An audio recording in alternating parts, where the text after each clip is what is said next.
Hey, what's up, guys? I'm Brian Altano. I'm here with the brand new IGN editor, Alana Pierce. Hi.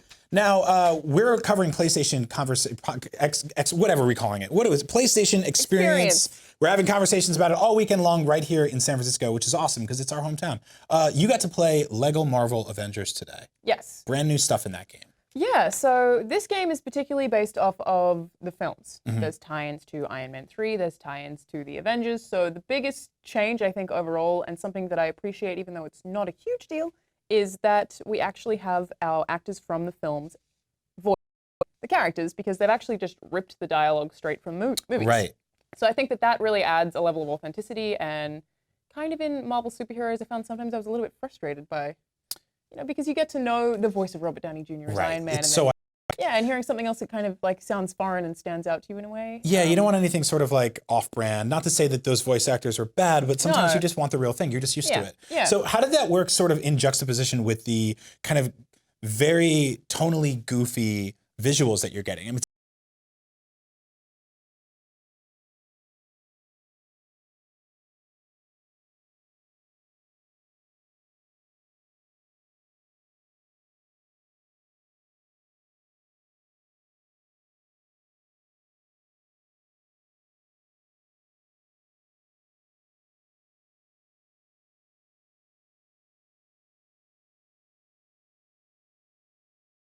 will be centered around those kind of goofy characters to keep it like that. So basically the main story of the game, the chapters that you will play through will be directly based off of the movies. All of the cutscenes are almost like shot for shot replicated in the game.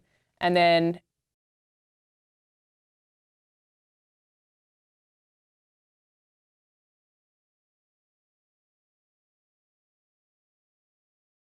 I think they hate the pig. still there. Shows up, and really early in this one as well. It shows up like almost straight away. He's the first character you...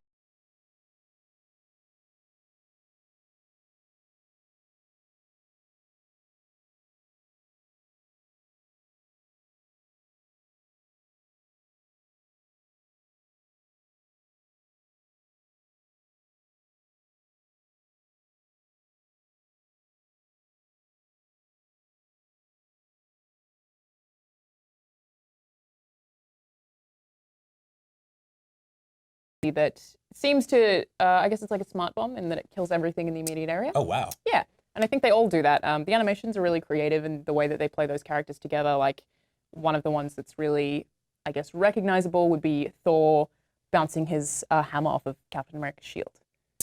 So, like, creates a big lightning-y explosion. This huge, like, sound wave of basically, yeah. pain. Yeah, so that's one of the things we have, but probably the best thing that I heard in this entire gameplay demo was that you can now change the split screen. So they used to have that split screen that sort of like tilts around. It was like and a clock. you can get really disorientated because yeah. it pulls at a certain point and then goes back in again, and you have no control over it. But now apparently if you're playing in split screen co-op, the first time that it splits in the game, it will ask you if you want to have standard fixed split. Actual split screen that we've had for decades. Actual split that they, for whatever reason, haven't used in Lego crazy games. clock. Or crazy clock, which, you know, I'm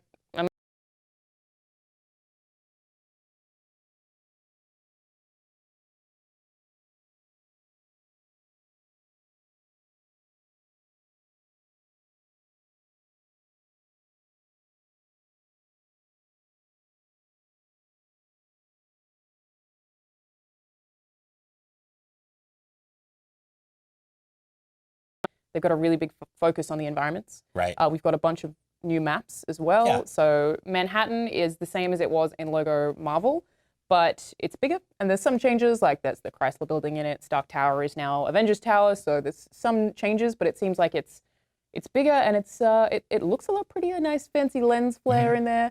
But there's also other maps. I didn't actually get to note them all down, but I think there was like 5 that I saw all up, and it's basically you go to a spaceship instead of going to a menu to choose a different one, and that acts as your menu to fly around the world. Right. One of them was Miami. So we're going to have a bunch of different maps that you can jump between, and I think that they want those displayed in the biggest way they can possibly be displayed to show it off. Cool. There's also the farm. You can go there, and I'm sure there's going to be plenty of pigs there, and you know, all the cool scenes from Age of Ultron, where that entire movie slowed down tremendously to get into some character and family stuff. You'll get to play that too. This is a huge Avengers Marvel mixtape, basically, all crammed together. Tons of cool stuff. When's this game out? It's coming out next year, but I think we're also almost definitely going to get a DLC for Civil War. Ooh, that'd be awesome. Well, thank you so much, Alana. I'm Brian Altano. This is Alana. We're going to be covering PlayStation Experience all weekend long right here in San Francisco. So for all things video games, Lego, Marvel, and weird pigs that they keep putting in these games, keep it locked right here.